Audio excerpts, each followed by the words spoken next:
కూడా జాయిన్ అయ్యారు. అలాగే మా Delhi bureau chief Krishna continue చేస్తారు. కృష్ణ, లేటెస్ట్ అప్డేట్స్ ఇంకేమన్నా అప్డేట్ చేస్తారా? ఇప్పుడే ప్రస్తుతం మనకు అందుతున్నటువంటి సమాచారం, రక్షణ శాఖ ఇచ్చినటువంటి సమాచారం, డ్రోన్ ఎంగేజ్మెంట్ అయితే అక్కడ ఉంది. డ్రోన్లు భారీగా వస్తూ ఉన్నాయి. ఇది ఎక్స్పెక్ట్ చేసిందే. వాళ్ళు డ్రోన్ అటాక్ 2.0గా దీన్ని నామకరణం చేశారు రక్షణ శాఖ. సో డ్రోన్ అటాక్ 2.0లో కొన్ని డ్రోన్స్ అయితే వస్తూ ఉన్నాయి. వాటిని దిగ్విజయంగా అంటే తిప్పి కొడుతూ ఉన్నామని కూడా చెప్పారు. అయితే ఇప్పుడు 7 చోట్ల ఈ యొక్క డ్రోన్ అటాక్ జరుపుతున్నట్టుగా తెలుస్తుంది. ఆ 7 చోట్లు జమ్మూ, అదేవిధంగా సాంబా, పఠాన్కోట్, పోఖ్రాన్, ఉరి, నౌగాం, అదేవిధంగా పూంచ్, ఈ 7 చోట్ల ఈ యొక్క డ్రోన్స్ ఎగురుతూ ఉన్నాయి. మరి ఈ 7 చోట్ల ఎన్ని డ్రోన్స్ వేశారు, ఎన్ని వాళ్ళ టార్గెట్స్ ఏంటి అనేది కూడా మనకి కొద్దిసేపట్లో తెలిసే అవకాశం ఉంది.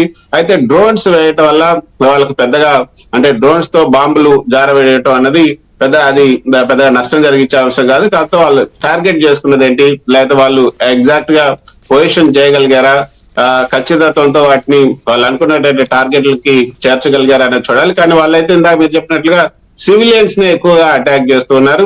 సివిలియన్స్ ని టార్గెట్ చేసుకున్నట్లుగా ఇది తెలుస్తుంది. కాబట్టి ఇప్పుడు సివిలియన్స్ అనేది ఎక్కడా కూడా బయట లేకుండా అందరూ 7 చోట్ల కూడా వెంటనే సైరన్స్ మోగించారు. వాళ్ళందరినీ సురక్షిత ప్రాంతాలకు తరలించారు. తర్వాత తీసుకోవాల్సిన ప్రోటోకాల్స్, SOP అంతా కూడా పాటించారు. ప్రస్తుతానికైతే డ్రోన్స్ మాత్రం వస్తున్నాయి. వాటిని తిప్పికొడుతూ ఉన్నామని మాత్రమే రక్షణ శాఖ చెప్తుంది. మరోపక్క ప్రైమ్ మినిస్టర్ మోదీ తన నివాసంలో తన వార్ రూమ్ లో కూర్చొని ఉన్నారు. కొద్దిసేపటి క్రితమే NSA అజిత్ డోవల్ తో సమావేశమయ్యారు. ఆ తర్వాత అజిత్ డోవల్ కి ముందు ఈ యొక్క త్రివిధ దళాలకు సంబంధించినటువంటి అధికారులతో కూడా ఆయన సమావేశమయ్యారు. అక్కడ ఉన్నటువంటి పరిస్థితిని అడిగి తెలుసుకున్నారు. ఇప్పుడు డ్రోన్స్ తో అటాక్ చేస్తున్నారు. తర్వాత అక్కడ కింద కూడా సరిహద్దుల వెంట కూడా ఇప్పుడు షెల్లింగ్ బాగా ఎక్కువ ఉంది. ఫిరంగులతో ఎక్కువగా దాడులు చేస్తున్నట్లుగా ఇప్పుడు అందుతున్నటువంటి సమాచారం. సో ఫిరంగులతో ఎక్కువ దాడులు చేస్తున్నారంటే సుమారు 1 కిలోమీటర్ల వరకు కూడా జీరో పాయింట్ విలేజెస్ అంటారు. ఆ సరిహద్దు వెంట ఉన్నటువంటి జీరో విలేజెస్ ఏవైతే ఉన్నాయో ఆ జీరో విలేజెస్ ని పూర్తిగా ధ్వంసం చేసి ఆ తర్వాత ఉన్నటువంటి లేయర్ ఏదైతుందో ఆ నెక్స్ట్ లేయర్ లో ఉన్నటువంటి విలేజ్ల పైన, అక్కడ ఉన్నటువంటి పట్టణాల పైన కొంత ఈ విధ్వంసం ఎక్కువగా ఉన్నట్లుగా తెలుస్తుంది. అందుకే ఫిరంగులతో ఈ కాల్పులు జరుపుతున్నారు, బాంబులు పేలుస్తున్నారు.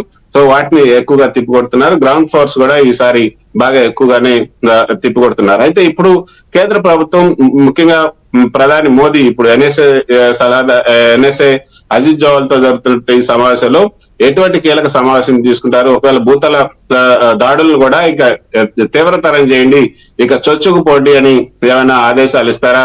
ఒకవేళ అది కనుక జరిగితే మాత్రం అది పూర్తి స్థాయి యుద్ధానికి దారితీసే అవకాశం ఉంటుంది. సో అది ఈ రోజు జరుగుతుందా లేదా అనేది చూడాలి. ప్రస్తుతానికైతే కీలకమైనటువంటి సమావేశాలు ఇక్కడ ఢిల్లీలో జరుగుతున్నాయి. అక్కడ డ్రోన్స్ అటాక్ మాత్రం పర్యవేక్షిస్తున్నారు. డ్రోన్స్ ఇంకా అంటే నిన్న 300 నుంచి 400 డ్రోన్స్ వచ్చాయి అంటే ఒక్కరోజు అవి మామూలు విషయం కాదు. ఆ డ్రోన్స్ అన్ని కూడా ఎక్కడ పడ్డాయి, థౌజండ్స్ లో కూడా వచ్చే అవకాశం ఉంది అంటున్నారు కదా. నిన్న 400 అన్నాం కానీ థౌజండ్స్ లో కూడా వచ్చే అవకాశం ఉంది.